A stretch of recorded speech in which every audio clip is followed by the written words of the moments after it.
You know, people tell you all kinds of things before you move onto a cruise ship full time.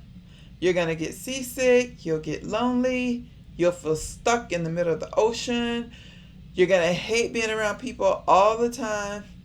But you know what nobody told me? The actual truth, the small things, the real life day to day things that don't show up in cruise brochures and definitely don't show up in any of the cruise vlogs that I've seen. I'm almost 2 years into living full time on cruise ships, and even I wasn't prepared for some of the things that I'm about to share with you today. Some of them surprised me, some of them annoyed me, some of them made me laugh out loud, and some of them completely changed the way I see this lifestyle. So today, I'm giving you the real story. No drama, no dark side, no fear, just the things that I wish somebody would have pulled me aside and told me. So if you ever decide to live full-time on cruise ships, you'll be prepared. Hey y'all, if you're new to the channel, welcome. If you're not, welcome back. I'm Linnell. I sold everything and now I live on cruise ships full-time. If this video is a blessing to you, I want to encourage you to give it a thumbs up, subscribe to the channel, and then turn on notifications. Hit the bell for all notifications so that you never ever miss another video. And follow me on my journey from poverty to paradise. Let's start with something simple, the noise. Everybody thinks cruise life is peaceful, calm, and relaxing. The only sounds you hear are music when you're over on the Lido deck and the sounds of the ocean everywhere. And it is, but only at certain times. What nobody told me is that cruise ships have their own rhythm. You hear doors slamming all day long. Not softly, slamming, like somebody is trying to prove a point. You hear people who have clearly went overboard on the drink package right outside your door.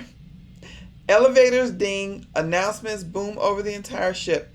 Neighbors are yelling, teenagers and young adults running through the hallways. And if your cabin is anywhere near a service area, baby, listen. Those crew members start working at 2 a.m., 3 a.m., 4 a.m. like the ship is a construction site. It's annoying. Now, do I hate it? No. Honestly, after a while, you adjust. Noise just becomes part of the cruise soundtrack. But what shocked me is that the noise is different on every ship, every deck, every cabin. Some nights it's peaceful. Some nights it sounds like a bowling alley is above your head. On this ship that I'm currently on, Carnival Firenze out of Long Beach, California, sometimes if the weather is bad, the horn blows every 5 minutes or so in the middle of the night, and there's absolutely nothing you can do about it but wake up and put your headphones on. And yes, headphones. Play some music or put some white noise on because earplugs are no match for this sound. Nobody told me any of this. Let me tell you something else. Weather. Listen. On land, you get rain, maybe sometimes wind, and at sea, the weather has its own personality. Lightning storms, they hit totally different when you're out in the middle of the ocean. You'll be sitting in your cabin minding your own business, and suddenly the whole sky lights up purple. Did I ever feel scared? No. But did I ever say, okay, that was a little dramatic? Yes, quite a few times. Actually, every time a storm happens. And here's the funny part. I've still never been seasick, not once. Some weeks the ship barely moves. Some weeks it rocks enough to remind you that, lady, you are not on land anymore. But that's cruise life. Nobody told me how normal it will feel after a while. Now let's talk about the people. When you live on a cruise ship full time, you start noticing patterns that you would have never noticed when you were on vacation. There are morning people who treat the buffet like Black Friday. There are pool chair guards who wake up at 6 a.m. to reserve the whole entire row. And then there are the elevator warriors, the ones who refuse to take the stairs, even if they're going down just one single deck. But here's what surprised me. The ship has a personality shift every single cruise. New gas equals new moods, new energy, new chaos. Living on board, you see it like seasons. Some weeks are calm, everything's okay. Some weeks you're like, what the heck is happening? Did we just sail through a full moon? And I actually have gone outside and seen that there was a full moon. As a solo traveler, it really stands out to me the difference between the shorter cruises and the longer cruises. I call the 3 and 4 day cruises the booze cruises because it's pretty much self-explanatory. 5 day cruises can be hit or miss, but 6 days or longer cruises usually have the more mature cruisers. But not all the time. Even on 7 day cruises, you can have rowdy people. I have definitely seen the difference between spring break and summer cruises versus the times when most of the kids are in school. The ding-dong ditch kids who will knock on your door, and they are so immature that they forget not to laugh so hard that you don't even get up out of your bed to check. You already know who they are. You just roll your eyes, then roll back to sleep. And now that there are the smart elevators, it's much harder for them to press every button in the elevator, and then when you get on, everything is all lit up. Now the new game is to jump on an elevator full of people, stand at the front, and keep pressing the door open button until an adult notices what you're doing, and then they run away. Yeah, it's funny at first until you're trying to rush to get to dinner on time. Then it's just annoying. Nobody warned me about these different people issues. People always ask me, don't you get lonely? No. And I'm being completely honest. Not for a single day. I've never been lonely living full time on cruise ships. There are thousands of people all around you. Crew members recognize you, passengers stop you. At just about every venue, I make new friends, and sometimes we hang out.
Because of my personality, though, sometimes I get overstimulated. And while I do love meeting new people, after a couple days of hanging out around the ship, I have to go and hibernate in my cabin just to get refreshed again. And then there are days when you talk to absolutely no one and it still feels peaceful. But there is something emotional people don't expect.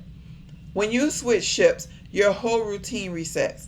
Your favorite hangout spots changes. The scenery for your morning walk changes. The crew that you were used to seeing every day and knowing their names, gone. It feels like moving apartments every 7 to 14 days. It's not lonely. It's just an adjustment. Nobody told me about that part. Now let's talk logistics. This lifestyle is amazing. And there are tiny things that you won't understand until you actually move in. 1, laundry day is a whole sport. If you get the service perks like I do, you better remember to turn in the laundry before the cutoff day and time, or you're going to miss out on getting that perk. For the ships that have self-service, if you time it wrong, those machines stay full like it's tax season at H&R Block. 2, elevators get wild at odd hours. You can ride from deck 3 to deck 14, stop 11 times, and not a single person gets on. 3, the internet is humbling. Sometimes it's fast, sometimes it's like the internet packed up its bags and just left the ship. 4, storage is creative. You will become a certified folding engineer. You will roll things, you'll stack towels like it's Tetris, you will swear your cabin shrunk overnight. 5, food rhythm shift weekly. I love the food on cruise ships, and even though I've been on this ship for over 2 months, I still haven't even tried everything on it. Some weeks you want everything, other weeks you want nothing. It's human nature. No one told me any of this. For me, cruise life is affordable, but you will spend money on things that you didn't plan. Not a lot, but the little things do add up. $4 gelato, $7 brownie, $5 candy, $12 burger from room service. It's never planned, never a crisis, but it does stack up. And if you get a free cruise from the casino, then that's fine. It's in the budget. And of course, that's amazing. But then there were those times where I didn't get a free cruise and it was deeply discounted. And those start to add up too. Nobody told me that part. But again, even with those little small surprises, I still spend way less than most Americans spend on land. Another truth, you become part of the ship. You're not a regular passenger anymore. You're not part of the crew, but you're somewhere, something in the middle. The ship knows you. Crew members greet you by name. Other long-term cruisers, they spot you immediately. People start asking you directions like you work on the ship. It's this strange, sweet middle space. But new cruisers, they really don't understand you at first. They're like, wait, you live here? Like they really didn't hear you the first time. And then the interrogation begins every single time. Nobody told me that part either. Now let me tell you something beautiful. Living at sea rewires you. You start waking up earlier. You start noticing sunrises. You sit outside more often. You breathe deeper. Your body relaxes in ways that you didn't even know it needed. The ocean teaches you patience. It teaches you peace. It gives you a new rhythm. And nobody talks about the fact that living on a cruise ship might be the calmest lifestyle on earth. If you're somebody who dreams about this lifestyle, or you're struggling with money and you don't know how people make choices like this, then you should consider taking my Retire Without Millions course. I walk you step by step through how I created a financial plan that keeps me calm, stable, and prepared, even on months where the budget surprises me. And it's going to help you build a solid plan for your own life now and in the future. Click the link in the video description to get more details and find out if this course is right for you or not. So here's my final truth. Cruise life is beautiful. It's fun, it's peaceful, it's affordable, but it's also real. It has quirks and weird moments and things nobody teaches you. But after almost 2 years of living full-time at sea, let me tell you this. There's nothing about cruise life that has scared me away. Nothing that made me regret my decision. Nothing that made me think, maybe I should go back to living on land. If anything, these little surprises are what make this lifestyle special. Because it's not perfect, it's definitely not curated, and it's not filtered. It's real life, it's just lived on the ocean. And I know that I'm blessed to have this opportunity. I hope this helps you realize the different things that nobody told me and will help you be more prepared in the future. Thank you so much for watching. Hope you have an amazing day and hope to see you on the next cruise. Bye for now.